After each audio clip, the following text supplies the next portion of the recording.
We're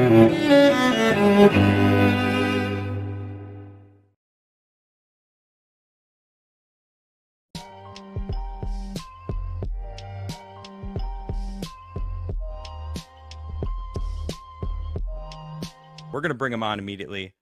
Tommy, welcome to the show. Thanks for having me. Thanks for having me, mate. This is a time when I need a voice more than ever. I understand that. I feel like I'm on some lists as well. I'm not as obviously a big of a figure as you, but once you vocalize you're against the main narrative, the machine that is, you kind of get sidelined. And the bigger your voice is, the further they push you onto the sideline. So I definitely see that with you. Well, thank you for joining me. I've seen the machine at full work for the last 7 days. I've been in this for 15 years and I've never seen anything like I've seen the last 7 days. So we've worried them, we've terrified them, and they're coming crashing down on me, unfortunately. So I see it. You're like their tip of the spear is aimed right at you.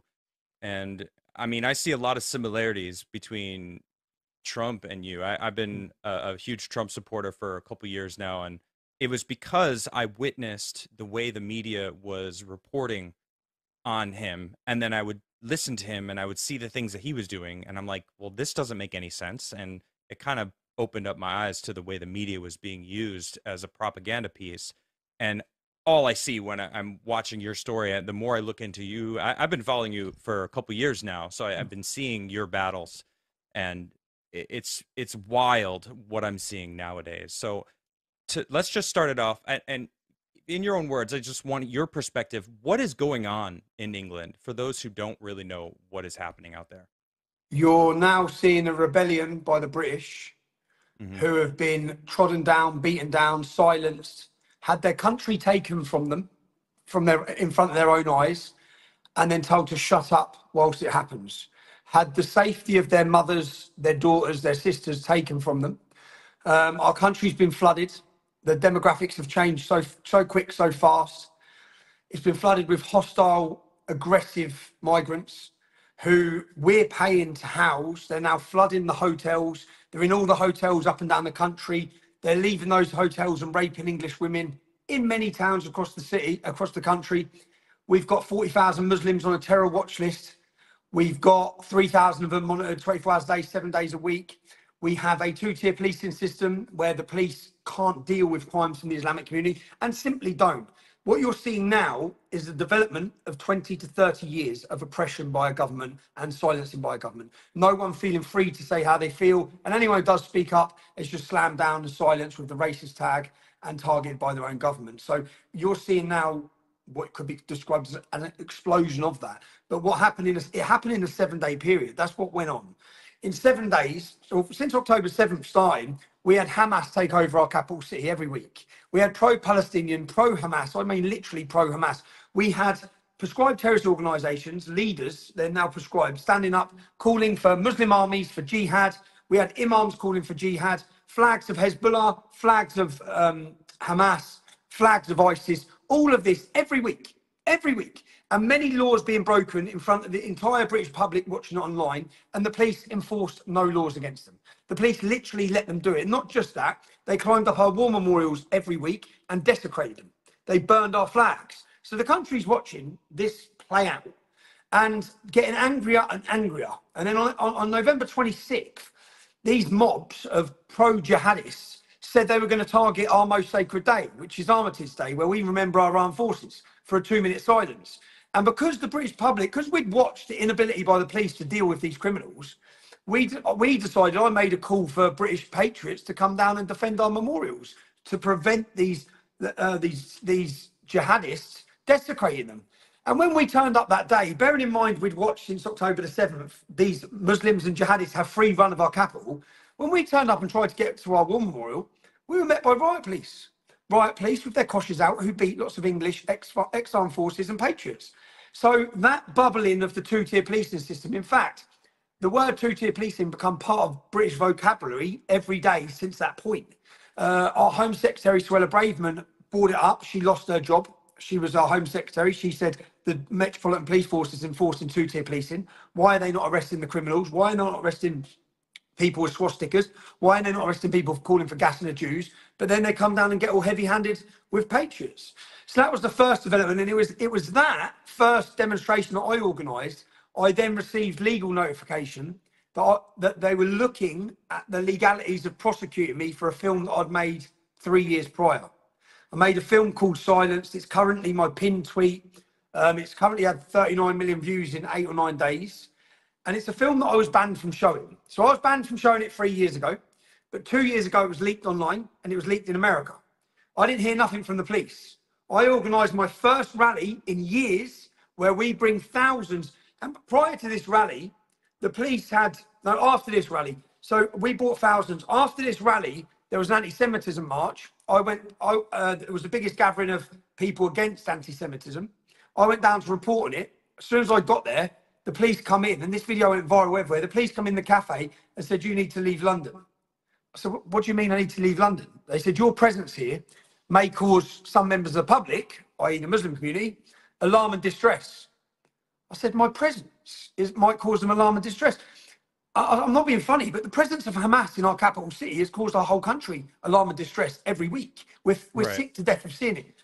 They then proceeded to violently attack me. They pepper sprayed me. They handcuffed me first, about 30 of them, and then they pepper sprayed me from point blank range. I was arrested, and then I was charged with failure to comply with their orders to leave the city. But the point of this, the build up to this, is everyone's watching it all now. I've got my X account back. I was censored for 5 years prior to that. So the media could say what they want. They could make up that I'd committed crimes. They could say what they want. And no one could see the difference. Now, everyone's watching exactly what's going on. So people know I haven't breached an order. They know I've just gone to work. And they know that I've been violently attacked. But that's not what the media have said. Then they prosecuted me. So for 6 months, I was banned from my capital city. Again, the jihadists, the terrorists, they're not banned from their capital city. I was banned from entering at all inside my capital city. They then arrested me on my daughter's birthday. So all the British public are getting angrier and angrier, more frustrated. Now, the minute I went to court, they prosecuted me and they got found out on everything. Everything they done was unlawful. They actually edited the forms afterwards. They lied and the judge found them out. So he dismissed the case and I walked free. And this was on St. George's Day, which is our day of celebration for our identity of who we are as Englishmen and women. And on that day, the police attacked everyone again. The police formed a big barrier. There was no opposition. It was just English people celebrating being English. And they drew batons and attacked everyone. So again, viral all over the internet, all the chat shows is two-tier policing. We're being oppressed. Why don't they deal with the Muslims like this? Every week, the jihadists are on the streets. They don't deal with it. You literally, when they come to our events, they dress in full Robocop riot gear. When they go to a Muslim event, none of them you see getting their batons out. They wear little flat caps and they literally let them do what they want. But we've all seen this now. I've seen it my whole life. I've been talking about two-tier policing for 20 years publicly because I've seen it because I'm in a town that has a 50% Muslim population. So I know how the police them differently. I've seen it my whole life. So we get to, this is all developing. We then hold our first rally. So as soon as I win my court case, I call on British patriots to come and march against two-tier policing. And we had 30,000 people turn up. 30,000 people turned up. 30,000 and not 887,000 people were watching it live on X. We've gone from censored to within 6 months, bang, yeah? And we're giving a voice to the voiceless. And all those people in Britain who were made to feel like they were a fringe voice, made to feel like they're on their own, all of a sudden realise they're not on their own. We're the majority. The majority are against open border immigration. The majority are against sexualisation of children. The majority are sick to death of watching what they're doing to our country. But they've made people feel voiceless. So all of a sudden, we said it was the foundations for a cultural movement has been born on the 1st of June. We plan our next day, 27th of July. Again, all the fear-mongering. On the 1st of June, police put out statements. These are all known. The headline was Tommy Robinson leads mob of hooligans. Mob of hooligans, nans, old people, children, disabled people, Sikhs, Asians, blacks. The diversity was huge.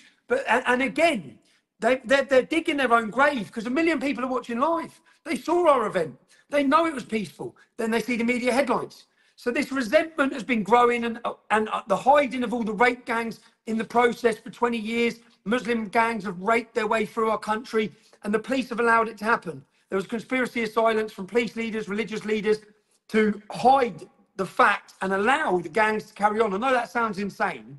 We started talking about it in 2009. I formed an organisation called the English Defence League. We took to the streets in our thousands, screaming and crying for help because our daughters were being raped in every town and city. 2015 comes, the government do an in-depth investigation and report, and they report that the gangs hadn't been prosecuted in Rotherham, Telford, Oldham, Manchester, Oxford, because the police were scared of being branded racist. Now, to understand, look, I'll just go off on one now, but to understand what crimes were going on, in Telford alone, I've done a 5-part documentary series called The Rape of Britain. It's that in Telford, there was 1,000 victims. That's how many girls were identified as victims in the police investigation. 5 of them were murdered. I'm sorry, 1,000. 1,000 in a small town. Wow. Small town, 1,000 victims, 5 are dead. 5 are dead, yeah? 5 have been murdered in that one town. That one town, the police identified 200 perpetrators from the Muslim community. The Muslim community in Telford is only a 1.7% population. This is why I focused my documentary on Telford, to show people the scale of the problem, because we could do it in this town. I spent 18 months getting to know the survivors of the rapes, and we met loads of them, dozens of them, and we built a database. And every time the girls are named the same man, once 3 different girls named them, so we've done a big, massive investigation. We then go after those men, and they star in our documentaries in episode 1, 2. Each episode's telling a different survivor's story. We identified 264 names. The police identified 200. An independent inquiry has now identified over 300. There's only roughly 3,500 Muslims in that town. Once you get rid of the women and the under-16s, there's approximately 1,000 men. So out of 1,000 men, the police identified 200. 20%. We identified 25%. This is not a small number. This is insane figures. And out of that 1,000 men, they've raped 1,000 young English girls.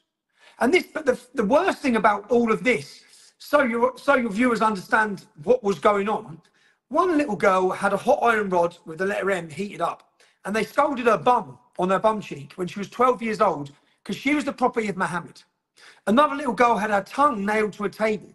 Other little children were taken out to woods and had petrol poured over them where they pretended to set them on fire.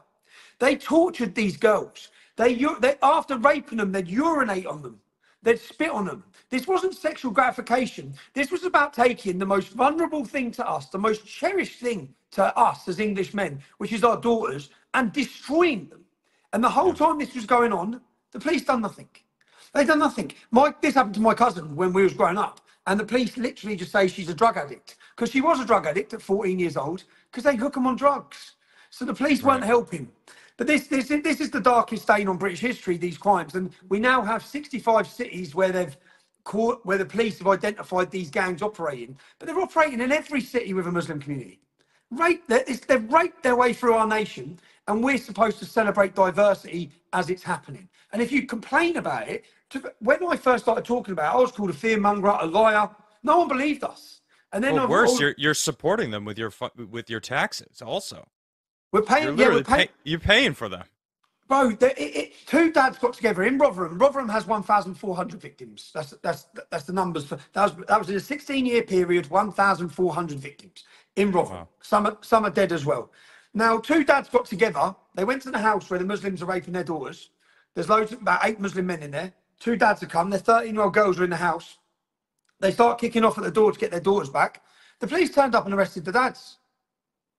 They left the girls in there. The police turned up at a derelict house, so an abandoned house. They found 5 Pakistani adults sexually abusing and raping a 12-year-old English girl. She was arrested for drunk and disorderly.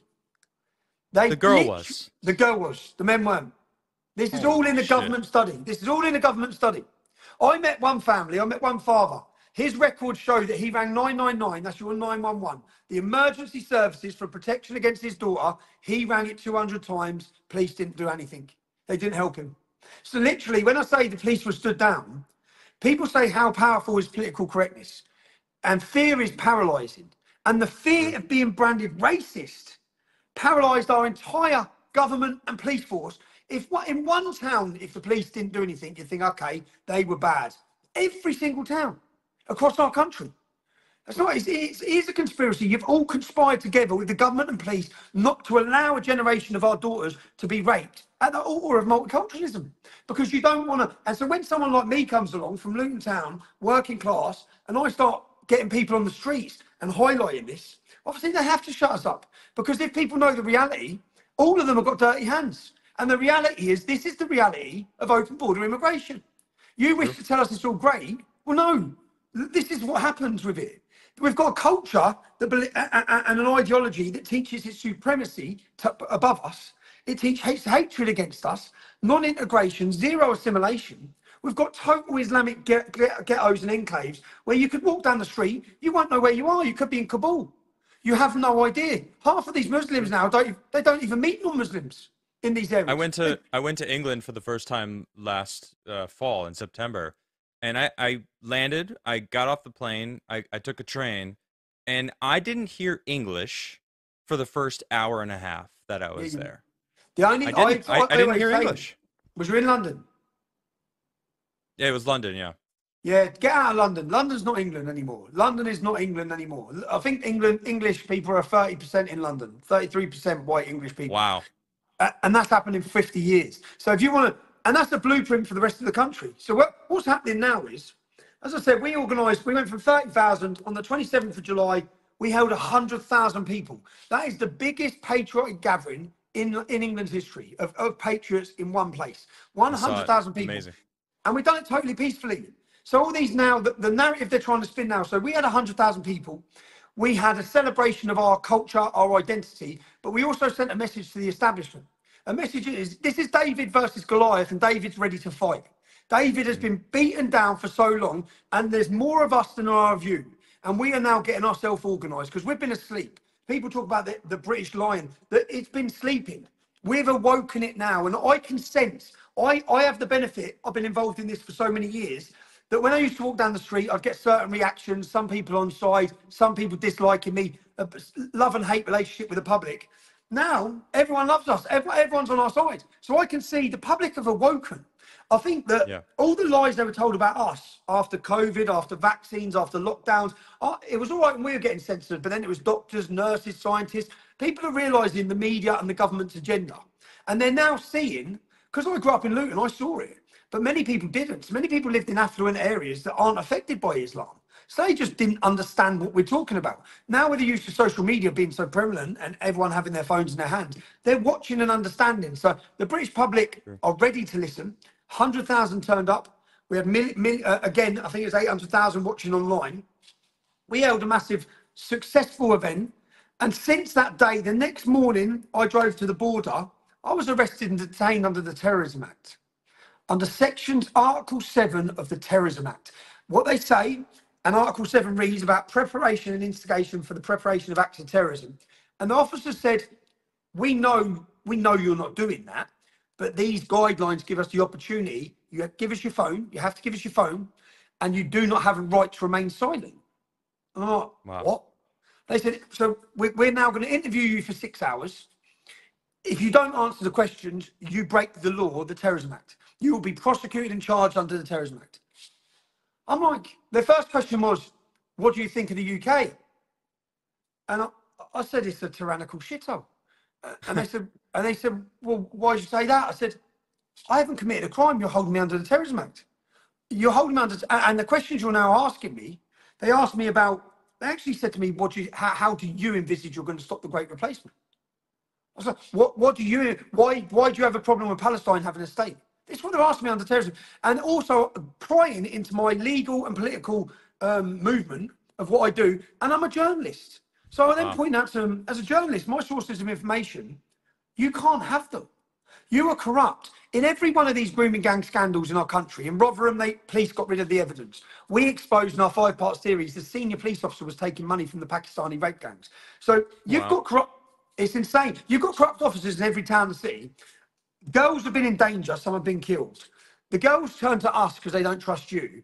I've told their story. We're exposed in our next episode allegations of rape with members of political MPs now, who have been involved in it in this town, in grooming young girls. You're not having my phone. And then I have to give them my PIN code. So when I didn't, they arrested me.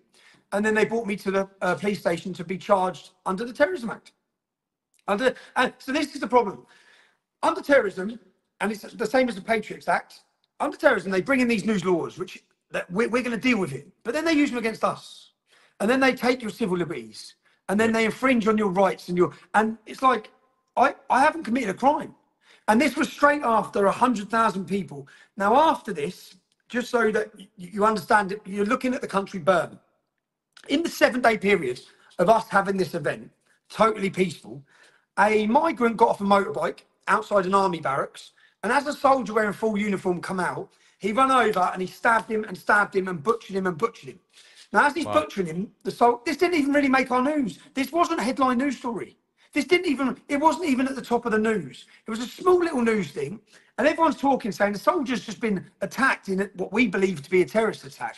And the migrant had been in the country 6 months, which again, they tried to hide, but they said it was mental health.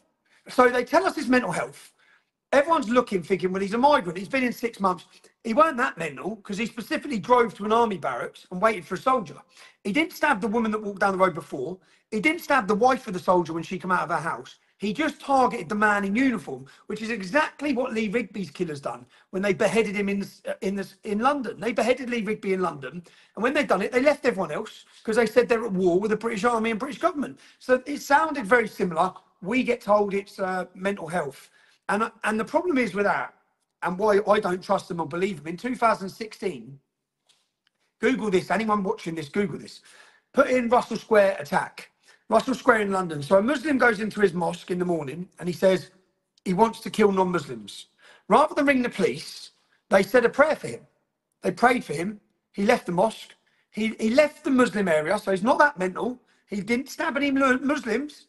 He left the Muslim area. He went to Russell Square, a main central London point. And then he started stabbing people. And he stabbed 7 people and he killed an American tourist.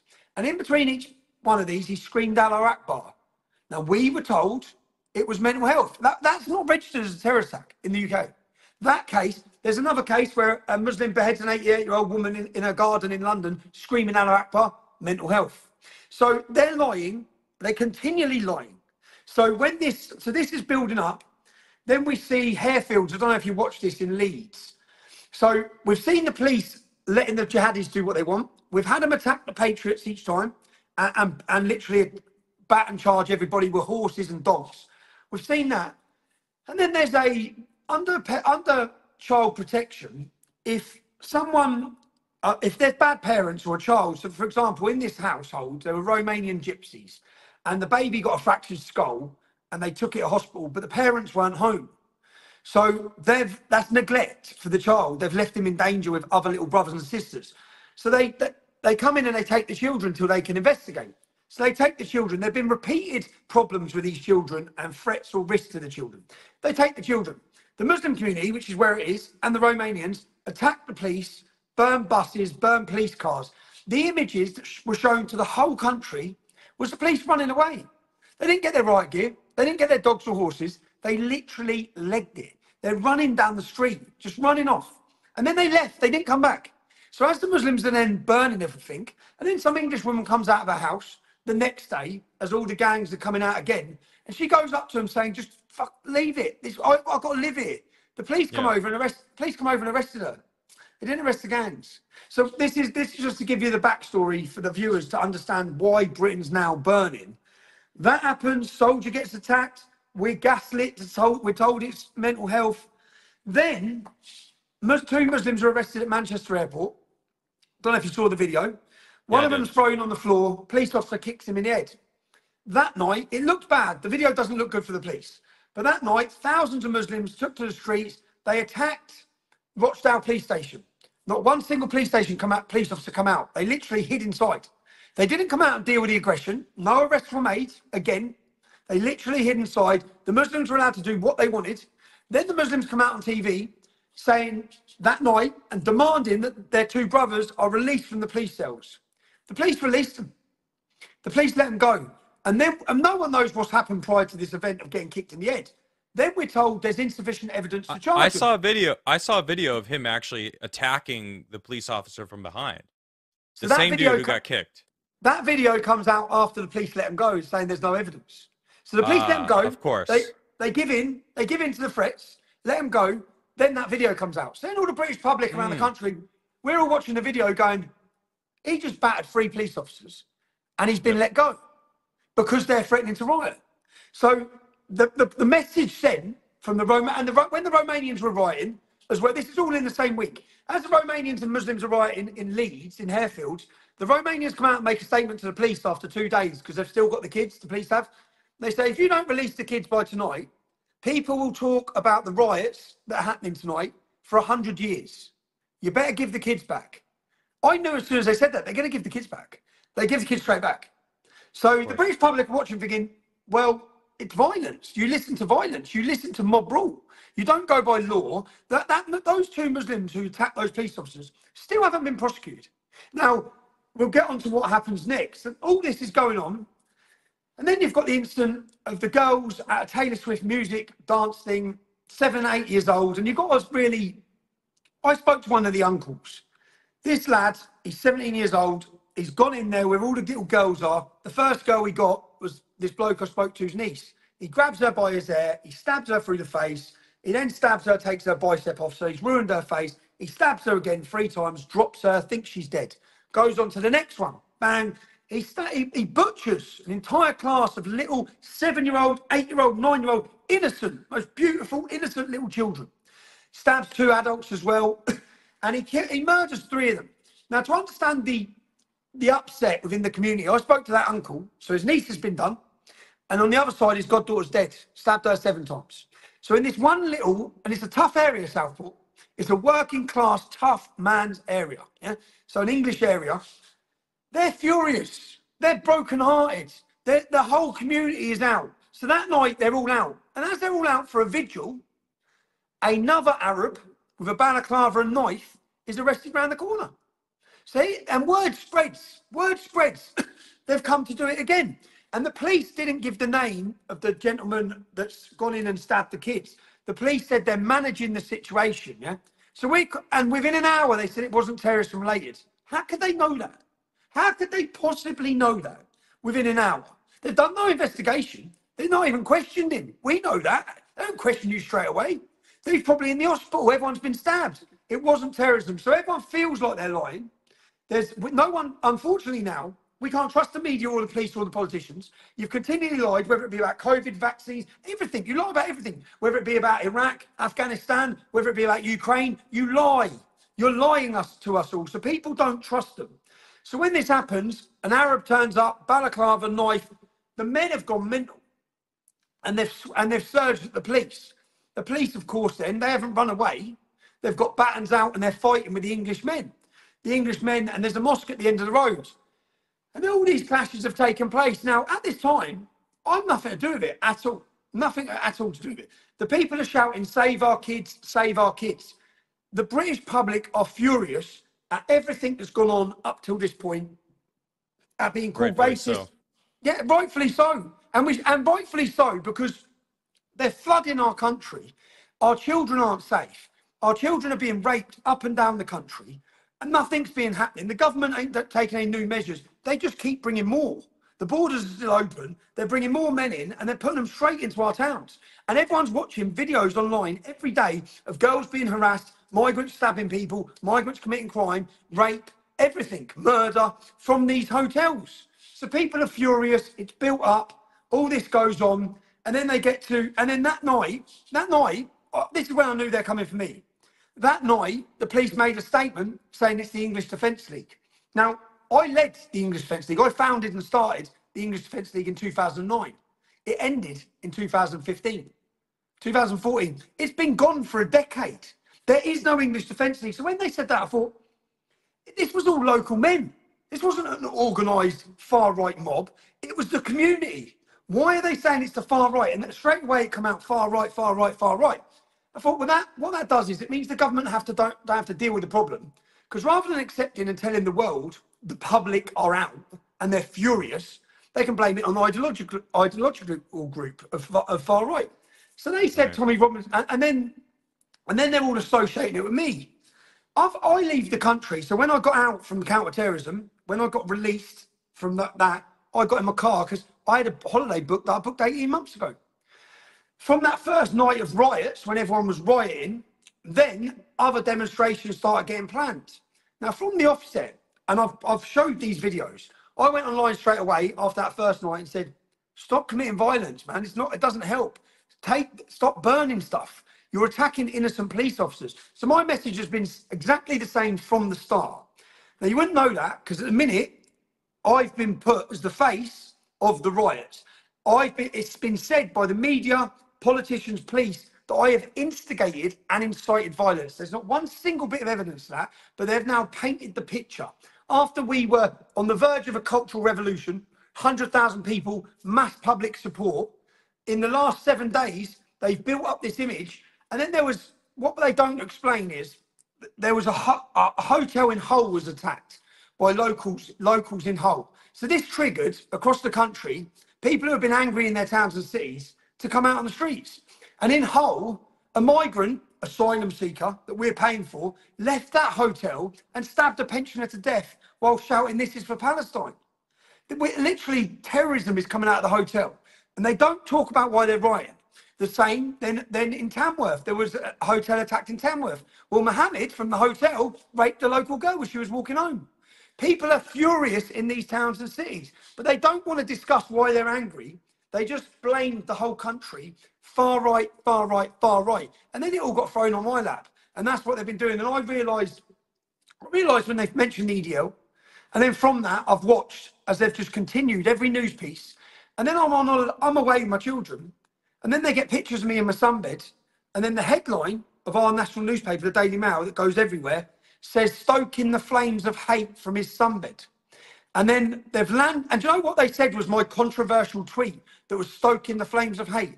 I said mass deportations are needed. They are. That's not stoking the flames. All across the West. Get them out. We've had enough. Yeah, we've had enough of not. If it was women and children that were fleeing war zones, this would be a different conversation. Agreed. It's hostile, arrogant, violent Muslims coming into this country. Military-age men. Gone through 16 safe countries to get it. They've gone through 16 safe countries to get it. They're not refugees. They're economic migrants. They illegally entered our country. We're paying for them. And the problem in the UK is people can't get in to see a dentist. They're pulling their own teeth out. The waiting list for the NHS is through the roof. People can't get a doctor's appointment. In all these hotels, they've got dentists and doctors. They've got first choice on everything. People can't afford their heating. These lot have got 4-star hotels. People are upset. People are upset. But rather than talk about why they're upset, rather than talking about the government failures of open border mass immigration, it was Tommy Robinson's fault. And that's what they've built up. That's what they've built up. You know, and I wanted to add, though, because it isn't just the Muslim community and the immigrants that the government's protecting, because even in your own documentary, Silenced, there was that Antifa guy that they gave your address, doxed you to have him, and he was psychotic, my goodness. But he was protected. He wasn't arrested from all the crazy shit that he was saying online. So there obviously is this protected group that goes beyond the immigrants. You know, it's the useful idiots that they're using as well. They use them. They build you up. They build you up, put a target on you with the hope that one of them will do something. They've told the whole Muslim community of the UK. They've told the whole Muslim community of the UK that I've instigated all the violence and attacks on their mosques because there's been lots of clashes in towns and cities. Who's the person that all the Muslims now want to get? It's me. They're making videos with machine guns. One of them got arrested today by armed police. He made a video of machine gun saying he's going to kill Tommy Robinson. So that's what's happening now. They've built us up. And that film I made, so 3 years ago, I was taken through the courts and bankrupt to the tune of £1.6 million. And after they bankrupt me, I produced covert recordings and footage, and I'd made a documentary to prove that their entire case was a fraud. It was a lie. Yeah? It's called Silence, by the way, and in the description down below, you can actually click the link to it. Goes directly to his X page where he has it uploaded. You can watch it, and I highly suggest after this interview you go and watch that, because it really shines a light on how much the government went through to cover it up and change the situation and use it. And I think it goes beyond the government. It's not just the government, but excellent documenting. It's how crazy. Scary is it? Because if that's just one story, how many other stories are we looking at every day? How many other how many other countries are there? Because I mean, my what I focus on is the political world of the states, right? The United States. And everything you're saying, all that entire documentary, I just see all of the parallels that I see that is going on in the all across the West. It's not just Britain, it's not just America, it's all of the Western civilized countries that have been established and have known peace for so long are just being disrupted by their own governments. The people are being subverted and are no longer sovereign citizens, and it is a major issue that everyone needs. That's why I think it's so important that people know your story, because it's not just Britain. You can talk to people in every country across the West, and you're going to find these kind of things are happening everywhere. You see all the comments say that. You could mirror this for my country, Oh, yeah. mirror this. But the thing is, it's what I say at the start of the documentary. This film isn't about Tommy Robinson. This film, I've managed to capture it all and prove it. This is about the weaponization of our judiciary. You've seen it in America with Donald Trump. You've seen it with Steve Bannon. You've seen even Alex Jones, right? He said something wrong, he apologised. £1 billion. That's about shutting him up. That's not fair justice. And They admitted it. He admitted it. The CIA, the CIA admitted that they wanted to just hamstring him. That's it. Yeah, that's it. Yep. So that's used in the courts as a weapon to silence and destroy dissenting voices. We have Katie Hopkins in the UK. They took her home. They've done the same to me. So they used a fake story, got me into a courtroom. I proved it categorically. You see on the film, the judge rules against me. No jury. Judge rules against me, and then he doesn't, because if he was so confident, let the public see the evidence. But he puts an injunction, and he told me, if you show this film, you get 2 years in jail. And I bottled it. I should have shown it back then, but then it's really, things happen for a reason.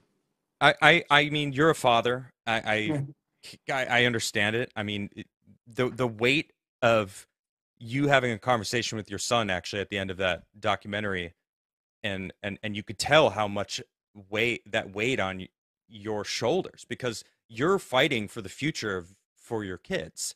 And you know, you say at the end of that documentary, was it worth it? And you said absolutely, because this is the fight that everyone needs to be fighting for, freedom, or else we're going to lose that freedom. I loved what you said about you got this inheritance from your family before you, from your forebears, that you were given the opportunity to live in a free place, and you need to cherish that and fight for that. And dude, that struck right to me. I'm about to be a father myself, and I've never wanted to fight for a better future for my children, because we're giving it away. It's the most important fight that anyone can fight. And right? we're giving it away. We're giving it away. I look and think, they've given it away in 60 years. In 60 years, you absolute cowards in Parliament have given it away. We've lost our freedom. We've lost our freedom. Don't think in America. There is no freedom of speech in Great Britain. We live in a post-free speech era in the whole of Europe.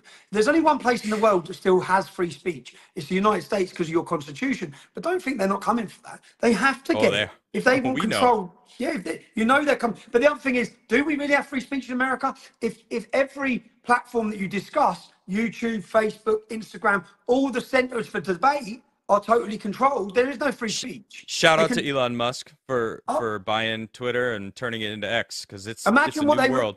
It's insane, because imagine now, this last week, they've told everyone on the TV and news that I've instigated the riots. I'm lucky. I put together what I've said in calling for calm and peace the whole time, and that's had 7 million views. If I didn't have X, the problem is, for 5 years prior to X, I didn't have anything and social media. So I used to just sit and watch these lies. And I used to think, what can I do? Do you know how frustrating it is? But it's not just frustrating, it's dangerous. It's dangerous. People want to kill me. People want to kill me. They see me as the figure of hate, which is totally not a reality to who I am. It's not, there's no evidence that. I've never been prosecuted or arrested under any hate crime or racism, because I'm not a racist. I don't promote hate. So, but the government, the easiest way, what they managed to do then, last night, there was 100 far-right riots planned. There was none. They put out all this, they pumped it all over on national news. The local NHS, in every town, the messages went out, lock your shops, they boarded up all the shops. No one come. It was all nonsense. And then they got all the Muslim community out, wound them all up. They wound them all up. They got all the left wing out. And now all the headlines of the papers today are, we stopped the racists. It's like they've made out that all the people who come out on the street, they've had a successful campaign. were far-right racists. They've took away the legitimacy of why people are out. No one's even having a discussion now. They're not even talking about the 3 girls who got murdered. No one's even having this discussion. The whole discussion, far-right riots, far-right riots. The police today, they just gave an Englishman 26 months for shouting at the police. 26 months in jail for shouting at the police. The head of the prosecutions has come out and said, if you share a video of a riot, you may face prosecution. Because the problem they've got with X, which is why they're coming after me, it's why they're coming after Elon, is Muslims all week have been out rioting with swords in their hands, attacking people, beating people. It's not been on any media. It's banned from any of the other platforms. You can't see it. All you see is far-right racist English. The narrative, they control the whole narrative. Along comes X, along we come, and we blow their narrative out of the water. We show everyone the truth in viral videos. So they're now talking about bringing in new laws. New laws to what? Take away more speech. Not because we're saying anything criminal, because we're showing the public what you're not showing them. We're showing the public that 6% of the UK, we have an Islamic community that our government can't control. And that 6% will come 20%. We have 40,000 British Muslims on the terror watch list. 4 times as many British Muslims went to fight for ISIS and have ever joined our military. We've got a massive problem. You can't talk about it. Far-right racist, bigger. Mental. So we only have about 4 minutes left before. I mean, you have to go do Alex Stein. So I have so many questions. I did this whole preparation thing. There's so many different things I want to talk to you about. Joe, I'll come back. I'll come back on. You're right. I'll come back on. I'll do Alex Stein. Thank you. Yeah, I appreciate it. Well, no. You have to get up at 6 a.m. Yeah, don't worry. I'll come back on. I'll come back on. Are you sure? I'll come back, mate. It's an important message. Do you know at the time I'm at? I faced 2 years in prison. I know I'm getting. I understand. I know the guns are on. The guns are on me. I've never had an attack like this. I feel like I'm getting it from everywhere. I'm grateful to have an opportunity to tell my story because I know they're going to lock me up. And the only answer I have to tackling their narrative is the people listening to this. The people who are going to see this, they're going to watch the documentary, see the truth. I'm lucky that 39 million people have watched my film because when they lock me up, 39 million people know it's a lie. So so I'm grateful to have this opportunity. So I will come straight back on as soon as I finish with Alex. Okay, so I'll just stay here and go do Alex Stein and we'll wait for you to return. I'm on with him for 30 minutes. I'll be straight back on, yeah? All right, sounds good. Cool, bro. All right, bye. All right, Tommy. Tommy, welcome back. So I was sitting there looking at it, and I didn't see down the bottom enter studio. So I was looking at it, messaging you, saying, "I'm in, mate. I'm in." But yeah, you're good. Oh yeah. I'm great. I've just been chatting with my chat that's been hanging out. I'm waiting for you to return, which I appreciate you coming back. I know you have an interview in 4 hours, so yeah. Thanks for waiting, people. Oh, of course, yeah. I'm sure they're excited, and there's a few people that said some great things in some super chats. There was a lot of super chats, and I would love to read them all to you, but I know that your time is limited, so I just want to read one. Yeah, read them. I want. Okay, this one's from Superman. If he wasn't scared of green rocks, it's a good friend of mine. He says, "I have a lot of family in England, so thank you for standing up for what is right. You are showing true bravery in fighting for the citizens of the UK who are afraid to speak out." I couldn't agree more. Thank you, bro. Thank you. Do you know what I always say to people? When I started my activism, I used a fake name and wore a mask. So I was the same as every other person. I was scared. Yep. Didn't want to talk about it. I had a good job. I had a good career. I had multiple properties and 2 businesses. So I was exactly the same as every other person is. So I don't see it as when people say it's cowardly not to talk out. I didn't want to talk out. I used a fake name. And no one knew who I was for a year. My first year of activism, no one knew who I was. And then I got unmasked, which was probably the worst thing they could have done because I never would have followed through. But yeah, I just, I know how the cancel culture and having everyone financed up to the hill, worrying about work, worrying about providing for your family. Everyone knows we don't have freedom. If you speak out on certain issues, you're losing your job. You're not getting promoted, all these sorts of things. You're not, so it's real life, but yeah. Yeah. So I just want to, I'm going to read one of the questions that my buddy George, Giant Slayer, is another great YouTuber who he was very excited because he's a big fan of yours and sent me a lot of great questions. And I think one of them is just a good direction for what I would like to just finish this interview with. And I'm going to read it here. It says, "You are defending your country.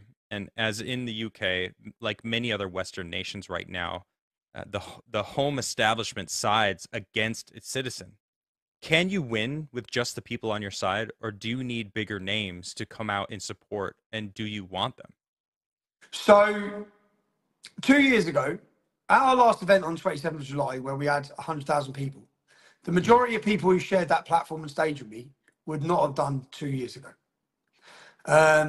Whether it be Calvin Robertson, whether it be priests that are now coming out in support of us, whether it even be Lawrence Fox, we're moving forwards. They managed to make me toxic. They had a quite successful effort to make me toxic. I didn't help myself at times over the years of my activism either. Yeah? To sit down with Jordan Peterson, as I did, that's on 3 million views, the podcast from just 3 weeks ago. Things have shifted. The public have shifted. So I always got jealous of America when I first started my activism, because the only people talking about the issues in the UK was people from my background, people who aren't taken seriously, people who haven't got credible voices. When I looked in America, you had influential radio hosts, you had influential politicians that would still have the conversations that our politicians are too scared to have. There's not one single, since Sir William Gladstone and Winston Churchill, in all those years since both of them, there's not one politician out of the 650 in the House of Parliament who have had a discussion on Islam. And when you think about all of the jihadist attacks, everything that's happened from the grooming gangs, no one's dared to have a discussion out of all of them. Now, it's 100% certain and fact that our politicians are working against the interests of the British public. It's 100% fact that the American government currently, under Biden, are working against the interests of the American public. And it's pretty much the same for many of the European countries. But what we've seen from start to finish in my activism, when I started 2009, the Swedish Democrats were on 1%. They're now on 24% of the vote. They're now playing a major part in government. Geert Wilders was a fringe voice like we were. He's now won the election in Holland. Yeah. Look at the change in the graph for the voting of Marine Le Pen. Yes, they stopped her this year. But if you look, each year her MPs are doubling. They won't stop her in 4 years' time. So they can continue. They're delaying the inevitable. The inevitable. Last year, I don't know if you knew this, last year, Sweden, the government shifted a new party, basically got power. And that is like, I don't want to say the right, but... No, it's the Swedish Democrats, yeah. It's the Patriotic Party. Correct. It's the Patriotic Party. Same in Austria. Same in Austria. So, in fact, the trend is the same across the whole of Europe. Now, not in Great Britain. We just have voted left. Why do we vote left? When I say we voted left, how many people? 40 million people are now watching my documentary. 9 million people voted for Keir Starmer. He's not got a mandate for a majority. We're a 65, 70 million people in this country. He got 9 million votes, yeah? 48% of the British public didn't vote. That's the problem. Yeah. The 48% of the well, that's the working class community, because we're disillusioned. We're not rich enough and not poor enough for it to make much of a difference, yeah, in voting. I see. That's how people feel, and they don't trust any of them. Now, what we built on the 1st of June and by the 27th of July of 100,000 people, and whatever our next one is, of the launch of a cultural movement, we will electrify those people. We are going to give them a sense of identity and a sense of a belief that they haven't had. We're going to give them everything that they've broke down in our country, and we're going to galvanise them. And what our last one, that's why we called it Uniting the Kingdom.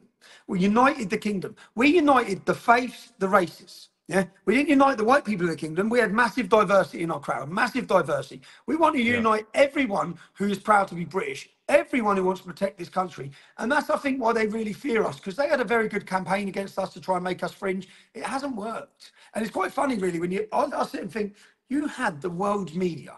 Islam is the biggest funded ideology in the world. And you haven't been able to successfully deter our voice. You've censored us everywhere. And right now, I'd say our voice is louder than it's ever been. I have more credibility within the British public than ever before. Everything you've tried hasn't worked. And I currently now face 2 years in prison. Give me those 2 years in prison.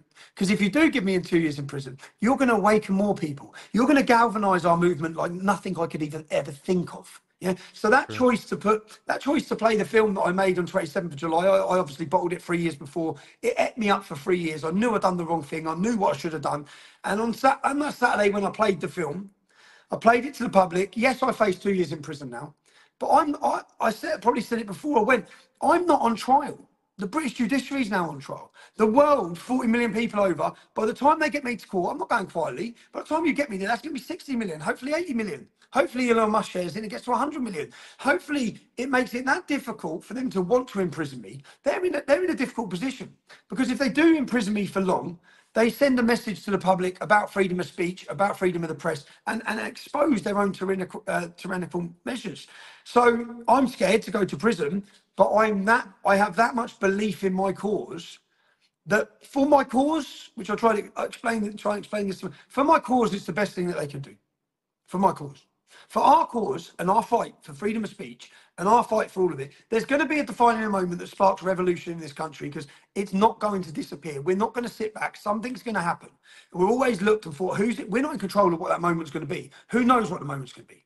Stick me in jail, let them get to me, let me get hurt. That may well be it. It may well be their undoing.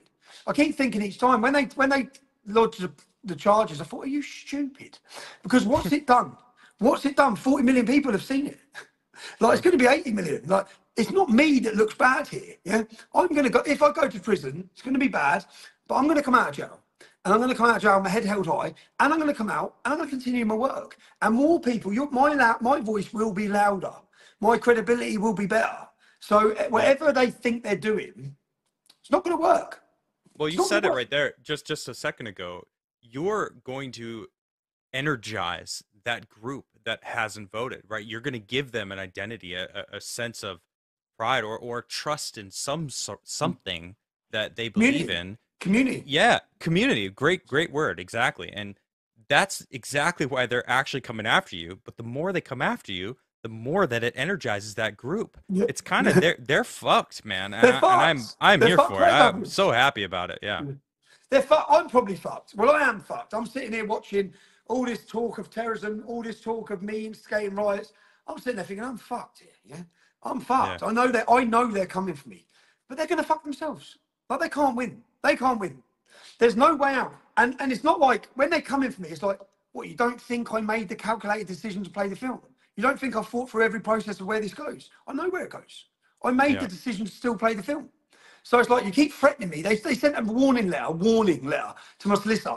We are contemplating, this was after our first demonstration, we're contemplating contempt of court proceedings. I made a video that said, Attorney General, fuck you. Yeah, fuck you. Okay, that's it.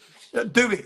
Do your best. And I've got no choice. Do your best, because your best is going to be our best. Whatever you do is going to galvanise us. And it's not, the cat's out of the bag now. You can't put it back in. You keep trying. It's not going to work. The British public, when I turned up, we don't know what's walking around the corner. When I went to that event on the 27th of July, we don't know if 1,000 people have turned up, 2,000 people have turned up. So to stand there, to see it, it's like, yeah, it's beautiful. We're awake. England's awake. Britain's awake. Yeah, the country is awake. They're the people that took, and to get our side of politics out on the street, to get them to spend.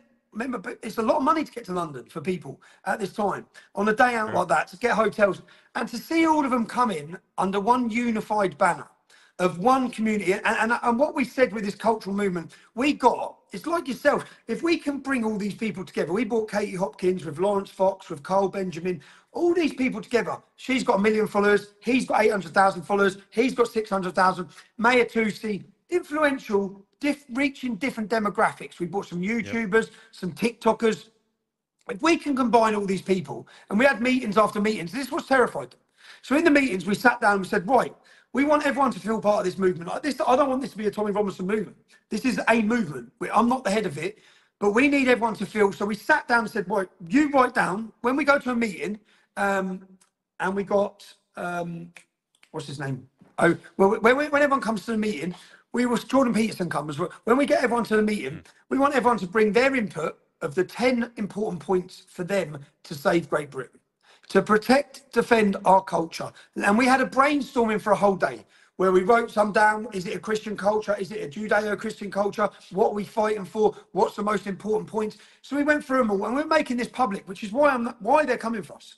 So when we combined all those numbers, I said, if we can get, say we've got 20 of us, we're going to turn that 20 into 100. Yeah, we've got all these different groups, and across Europe, people started getting in contact. So we said we're going to turn it into 100. And if we agree to defend our culture and defend our country and challenge their narrative, then like that, we've got the biggest reach in the world. The biggest reach in the world. We can, if we make a video to defend our culture, and it's important for our culture and important for challenging their fake narratives, and we all agree on the same day at the same time that we're going with these messages, We've overtook them. They can't challenge that power. And you know the hardest thing, because there's so many egos, so many people's different opinions, but there wasn't.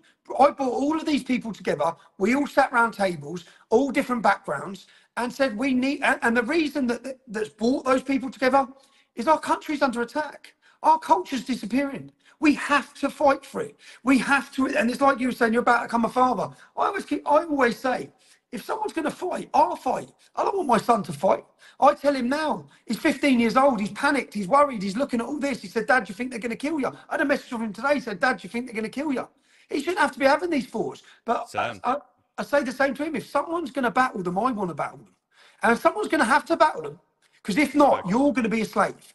You're going to be a slave and you're going to be treated like a second-class citizen, and you're going to be a minority, and your kids are going to be even more of a minority. And we either defend it now and stand up now. Now is the time. That's what we've kept saying. They're trying to use that phrase, enough is enough. Now is the time.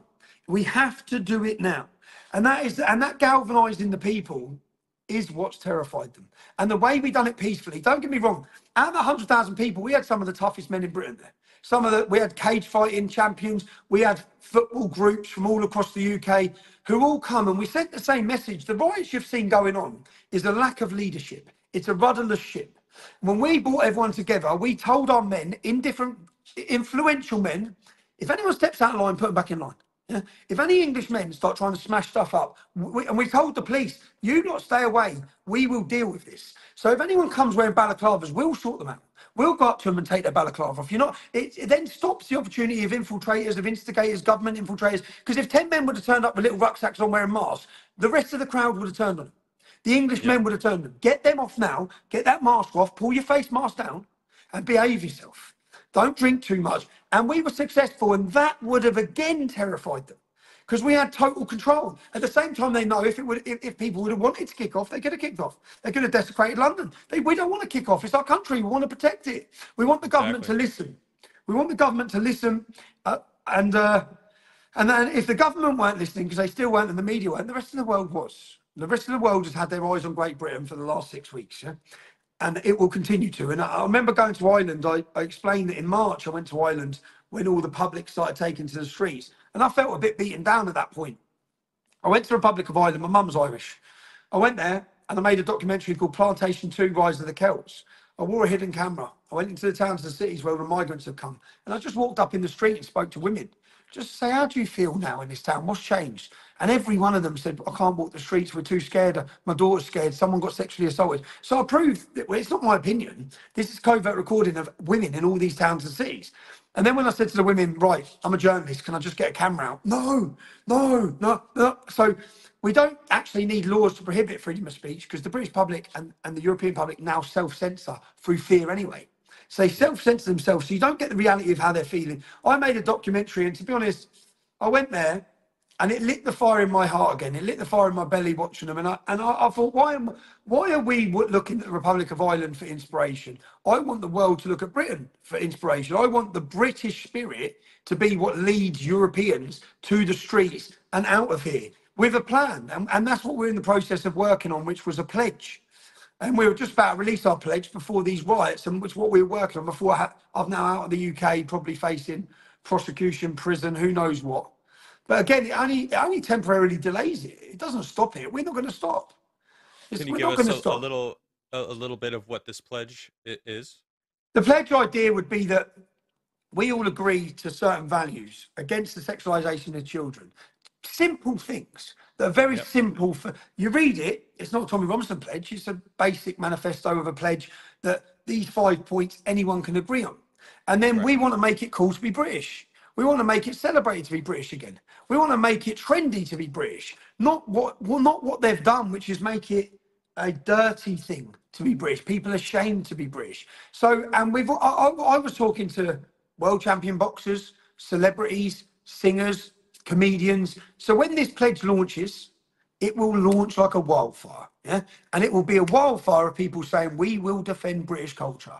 If you won't, we will. And it will also bring in a celebration. So our two events were so successful. Speak to anyone who come. They left it feeling part of something again, feeling that they've got their identity, knowing that they're there with their comrades, their brothers and sisters, knowing that sense of community, because mass immigration has broke down English communities.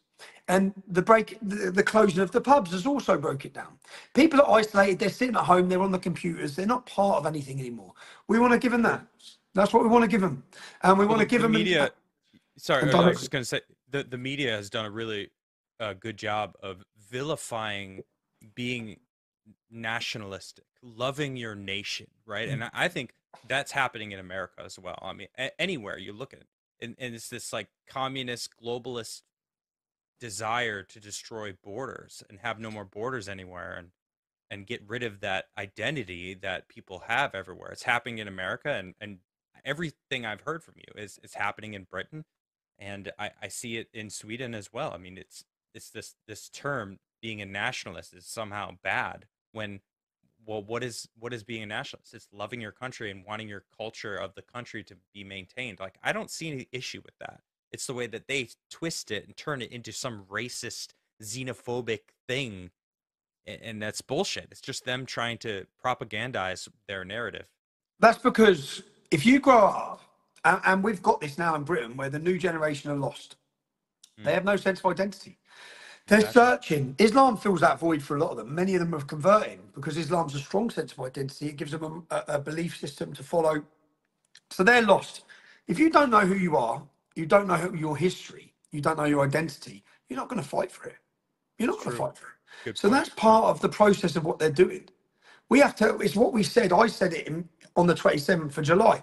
Being British, it's in our DNA to fight. We're known throughout the world as fighters. So every one of our children, I've said to my son, you're a man, you'll fight. Yeah? It's inside you, it's in your veins to fight. Yeah? That's part of your identity as a British man. We need to reinstall it. That pride, that sense of pride. We've lost our pride. You see all these things that happen to our country, with grooming gangs, the takeover of towns and cities, knife culture.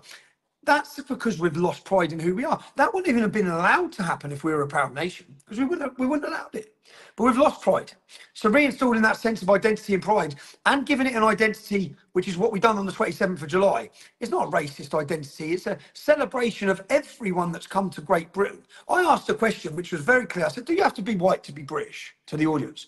And everyone screamed no.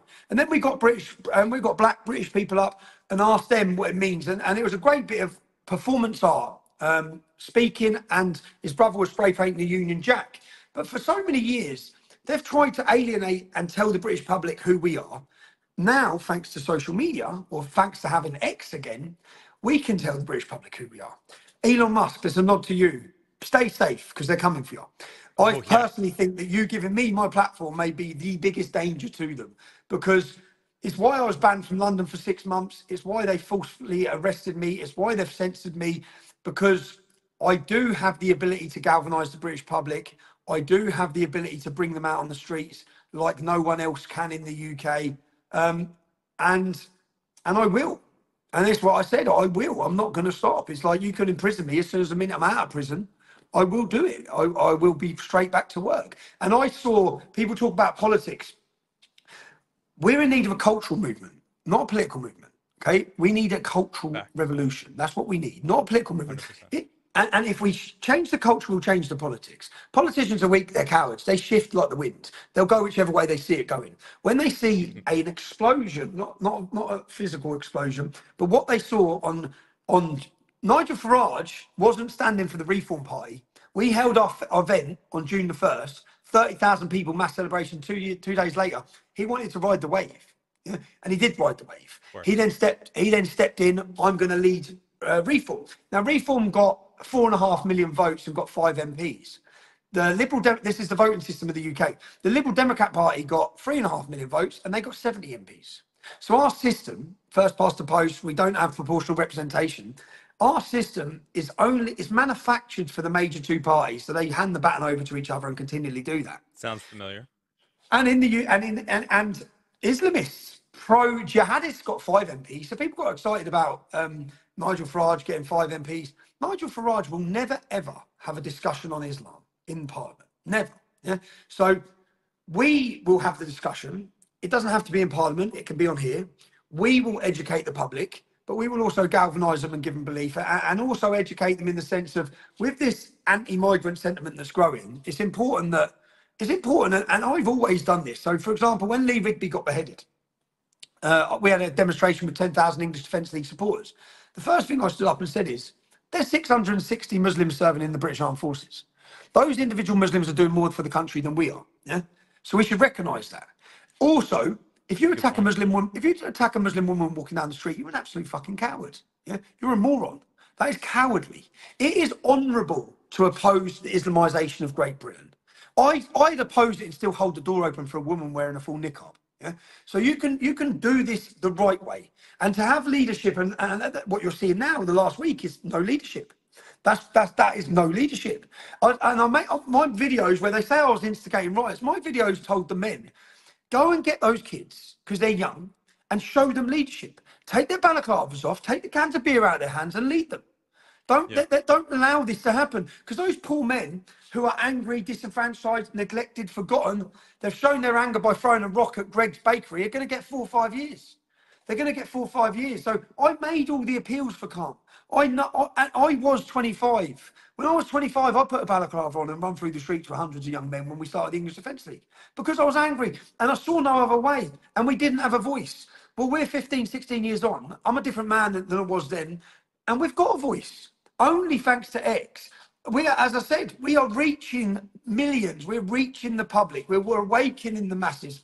There's been a great awakening since October 7th. It's something that always had to happen, but unfortunately, through to the disgusting and barbaric actions of October 7th, it's woke so many people up. I see the presence of Hamas, the university takeovers have also helped to wake people up. People have realised. So, I mean, I think the Great Awakening goes back to COVID. Yeah, and definitely. Maybe even further back to 2016 when Trump won, because that was such a disruption in the plans. Hillary was supposed to win, right? And then that Modi before that. Good point. Yeah, actually, great point. I became politically aware in 2020. That was kind of my awakening, right? So I'm still building the backlog of what led to that, right? Now I've been paying attention since then, so I'm very clued in to what's gone on in the past 4 years. But I'm still learning about the road that led us to where we are right now, which is why I'm so bewildered that we're actually here, because it's such a crazy world that we live in. And I recognize it, which is why I think I speak for a lot of people right now. Tommy, thank you very much for fighting. I know you have things to lose, right? You have kids, you have a family, and that makes it all the more respect to you for fighting this fight, because it's not just for England. You're fighting for freedom on this planet. I mean, I truly feel like it's this wave that's trying to oppress all of freedom 100%, everywhere. 100%. And the last thing they want is unity. Like, as I said, when we were looking at this cultural movement for Great Britain, yeah, and we had all these different names to do with Great Britain. And then after sitting and looking at, and we went out to Canada, I said, if we need a worldwide cultural movement, it can't just be about Britain, because every country needs this. And you see, if you unified those groups and those people, even if you unified all of us, all of the YouTubers, all of the influencers, all of the people talking about these issues, if you brought them all together, you've got a power. You've got a big power. So that's what we were in the process of doing. The establishment know it. It's absolutely terrified them. They're trying to put it out, and it ain't going to work. So it may delay it. Shit. They can't do shit. Honestly, it feels. Come and get me. It makes me happy to know how much they can't do anything. How much people are waking up. I mean, I see this tide turn. I see it also. You can feel the change. The DEI departments are being shut down in studios and all this stuff, and the certain politicians are slowly changing their tunes. They're starting to be careful on who they pick for their running mate. I'm talking about Kamala Harris. It's very apparent what they're afraid of, and you're one of them. The people who speak out against them, Alex Jones, Trump, I think he's like one of the highest known examples of that, and it's fantastic. Oh, we're praying for Trump. Well, Trump shouldn't be, look at the lengths they'll go to. Trump shouldn't be here. They set him up to be dead. He shouldn't be here. Oh yeah. Absolutely. And they pigeonholed that whole thing too. No one's even talking about that anymore. I know. Where's the investigation? We had nothing. There's no information. They still be in jail. Zero. They still be in jail. I know. I'm bewildered by that. I'm so grateful that he's still here, because we need people like him, like you, that are willing to, that have things to lose, that don't need to fight. They, you know, you could probably go live a life with your family, and I mean, but you know what would be the future for them, It's the right? future. So Mate, I had these conversations with my ex-wife, like, just saying, no, you don't get it. You really don't get it. You don't get where this goes. I know where this goes. So because I that's know a that, father. That's a yeah, father right there. That's a father's mentality. I'm fighting for the I'm, future. I'm fighting. I'm That's looking, what men thinking, do. well, I already love the kids that my kids haven't had. Yeah. I'm already thinking of the kids they haven't had, and they're going to have them. And no way is this going to be, can this continue? Not without a fight. Not without a fight. And unfortunately, they're pushing and pushing the government. And then Yep. they're trying to silence and they come down. But every time they do it now, luckily, just because that's why Elon Musk, they're going to put so much pressure on him. They're going to Oh put so no, much pressure on him. they've done it. It's ever since he bought Twitter. And they're It going to was continue. instantly. Oh, it's gonna The, get worse, I the think. UK government at the minute. So there's a panorama coming out on the 12th of August. I believe this panorama is going to be, I don't know if you ever watched a documentary I done called Panodrama. No, I Huh? haven't. But Oh, where can I mate. find it?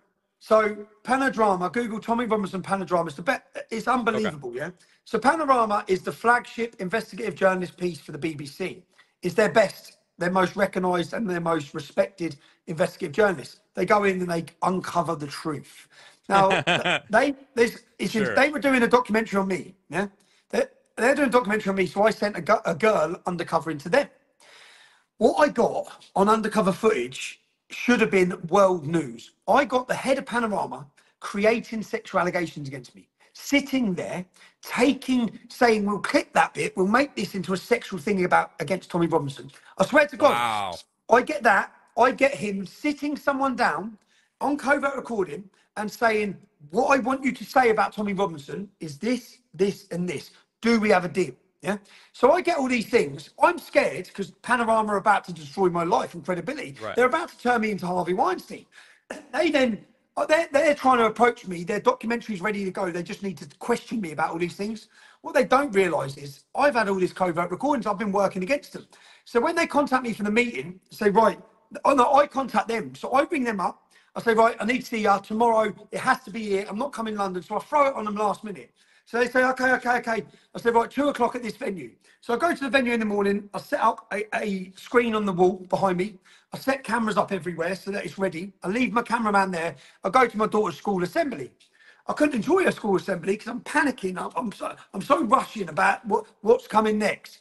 I walk in. I get there. I walk in. It's the best footage. Yeah? I walk in. Their producer. I say, who are you? It's all their executives of Panorama are sat there. They're all sat in a row. I said, okay. And I sit down in front of John Sweeney. So he sat in front of me, and on the screen behind me is a screen.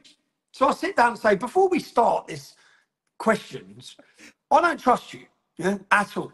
So can I just ask you, would you ever tell anyone what to say in an interview? He says, no. I said, are you 100% sure about that, John?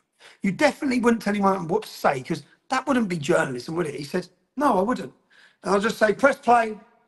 And on the wall behind me is him. And I'll just sit there. I don't even take my eyes off him.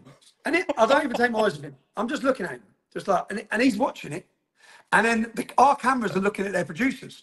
And their producers go like this. Like, they got it. And it's fucking gold. Like, This is glorious. It's absolute gold. And they're going, and then I say, and the thing is, they made the rules, yeah? So I say, he says, I'm from scumbag Irish background, right? So I say, because I'm from poor Irish background. Okay. And then he talks about Danny Lockwood, who's a gentleman I know, who's a very good journalist, but he's working class. And he said, we heard Danny, because the girl talking to him, we sent in was also posh. She's also middle class. There's a big class issue over it.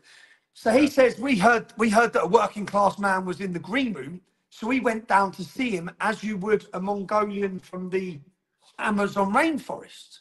Okay. So then I play that and say, we're Mongolians from the Amazon rainforest, are we? Because we're working class. Like you have a problem. And then, do you know what he says? He calls someone a pufter. Yeah. So I say pufter. But like you've created this situation where no terms can be used. Are you homophobic, John? Poofter, no, woofter, he says. Then he talks about shooting someone for being gay. This is the head of Panorama. Wow. And his career is just melting in front of him, yeah? Melting in front of him. But the best part of it, before I went there, when I sat, so basically, Panorama were approaching everyone I've ever fallen out with in my life. And then they sit down with them and say, give us some shit on him, yeah? So one of my ex-employees, I filmed me going to meet her. I sacked her years before, yeah? So I said, right, they're going to approach you. When they approach you, I want you to do this. So we get out our computer. I say, well, I'm home in bed at the minute. And we go to sendafaketext.com.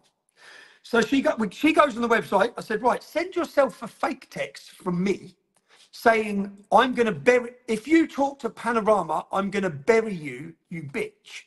So she sends herself this message. I said, right, when you see Panorama, they're the best investigators and journalists in the world, but let's see if they actually investigate if this is actually a real text. So so she sits down with him and hands him this. So all the way through, they're probably like, "Ooh, oh, bro, he's we got him." And I hammer him. I say, "Would you ever make sexual allegations?" And I play the footage. I say, "You're making sexual allegations. You're editing footage. That you're ruining my life." And then at the end, he says, "Well, I've got something to say to you, Mr. Robinson." And I'm sitting there going, "Oh yeah." And then he pulls out this bit of paper. He says, "You sent this message," and he doesn't even realise it. "You sent this message," and I just look at the camera and say, "I fucking told you. I told you." Yeah. Oh, and he's like, shit. And he's asking me to. He's like, and this was Panorama. Their documentary never come out. Yeah. They had to scrap. I hired the biggest screen in the country, and I played my film. It had 2 million views in 48 hours. I played it outside BBC's offices.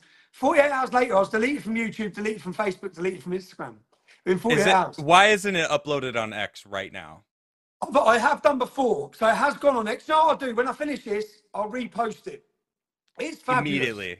It's that the has best to happen. takedown of I need to BBC. see this. I need to see this. And the footage at the end. So after I've shown all this, John Sweeney says that. I said, "There's only one journalist in this room, John. It's not you, it's me, yeah?" And I said, "Tonight," and I'm looking at the camera, I say, "Tonight, you've been exposed to the world." And I just walk out the door, and there's total silence. They all just look at each other. They don't say anything. They're all just looking around the room. It's like, fuck you. You just got Panoramas. Because Panorama are about exposing people with covert recordings. But it makes you question every Panorama you've ever watched. It's all I was just thinking that. I'm like, it's all right. You just said they're known for exposing people with secret shit, but are they? They're known for setting people up. Well, I looked at the Right. Assad. After Assad had already won the conflict, they then brought out this big Panorama saying he'd used chemical weapons against his own people. Like, he'd already won the war. Why would he do that? Right. It was all about building public pressure. So there's a Panorama coming out on the 12th of August. I already know what it's going to be. What it's going to be is clipped, edited footage, and they're going to show the public that the instigators of the riots were far-right influencers on X. This is to get, I guarantee you, this is to get all the politicians will then bring it out in our political debate that X needs to be dealt with. All of these problems, which were instigated by them, is all down to X. That's what they're going to do. That's I believe. So we'll sit and watch next week, yeah? Because they use Panorama to build the public's pressure, to build the opinion, to then get their end goal. So with me, they were going to destroy me. And the reason they done it was because my support, I had 1.2 million on Facebook. I had the largest, most engaged Facebook page in Britain. It terrified them. So then they just literally, after that documentary went out, they deleted me from everything. And the Attorney General, I'm on contempt of court proceedings. That's what I face now, 2 years. So that's the only case that they can charge you under, where there's no jury and you can get 2 years in jail. 48 hours after my documentary went out, they recharged me under contempt of court. They recharged me. It's so blatant. It's so fucking blatant. But and then when they get to court, they just lie anyway. But with citizen journalists, on my last court case, we fill the court now with citizen journalists. We bring them in from everywhere. And then all of the live tweeting is not the BBC anymore. It's us. We've got millions of followers. You can't stop us. We took the power away from them. You can't stop us. You're fucked. We're the future. We are the future of media. I love it. Well, I can't wait to watch this documentary. I can't wait to see the look on his face. I mean, you described it so well, but I have to see this. So it's called Pandadrama. Panodrama. So their program's called okay. Panorama. I call mine Panodrama. And then and John Sweeney lost his job. They put him on gardening leave for 9 months. They tried to quell it all down. Then they got rid of him. Not one British journalist. When you watch this documentary, not one British journalist reported on it. Not one British journalist has reported on that 40 million viewed film. 40 million views, not one British one. Controlled media, totally controlled. I mean, even the documentary Silence is just when you take a step back and look at all the information, which is essentially what you've done with that. Yeah. Great job, by the way, on that. Thanks. I want to say it's shocking, but it's not. It's not surprising at all. You know, yes, exactly. This is what we thought. It's what we knew. And here's proof. It's what we knew, and here's the proof. We knew this was going on, but holy shit, what else are they doing this with? Basically, everything. Let's be real, everything.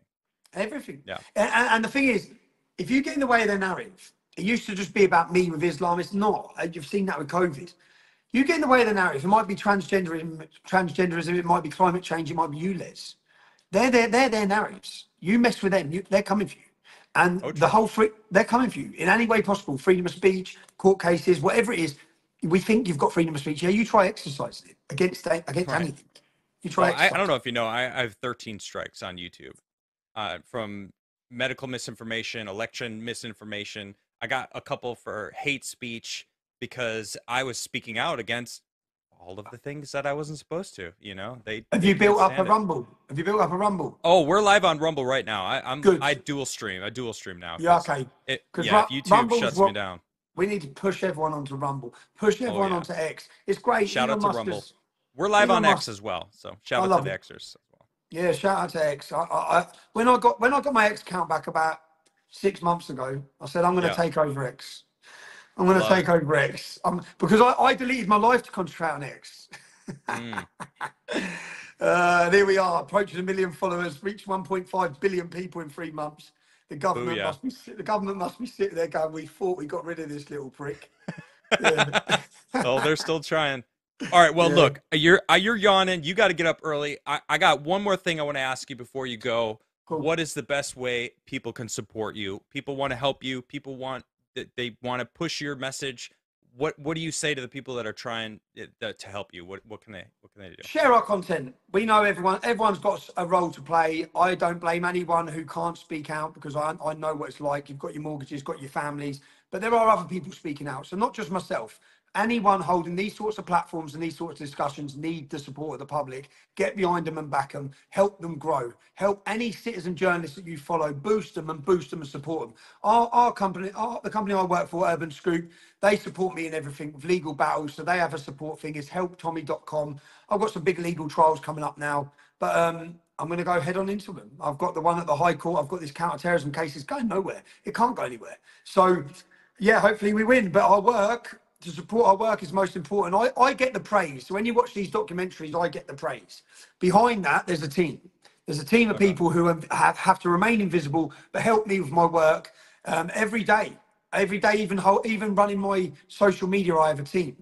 I have a team of fact checkers who check everything, so we don't put anything out there to check the stories are right and the videos are right. And documentary makers. My new editor, Aidan, who's come on since I got my Twitter handle back. The professional he's brought to us. So yeah, we've just hired Sammy Woodhouse, who's a survivor from Rotherham. She's done brilliant. I've watched her in her first 2 weeks of journalism, getting out on the street. She's fabulous. She's going to smash it. So yeah, help us grow. Help us grow, but don't just help us grow. Help any citizen journalist you see working grow. Follow their content, share their content, like their pages, and push them. I love that. I love that. Tommy, thank you very much. I really appreciate your fight, and I appreciate you coming on to talk to me. And I mean this, anytime you want to use my platform. I mean, I don't have millions, but I've got followers and people that support me. So seriously, you send me a message. You got me on WhatsApp, and you know, you could find me on X. It's just Adam Crigler. It's really easy, just to reach out, and you got my support. You got my channel anytime. Thanks, Adam. Thanks to people, and yeah, cheers. Keep up the fight, lads. See you later. Thank you very much. All right, Tommy. Cheers, bye. Bye-bye. Cheers.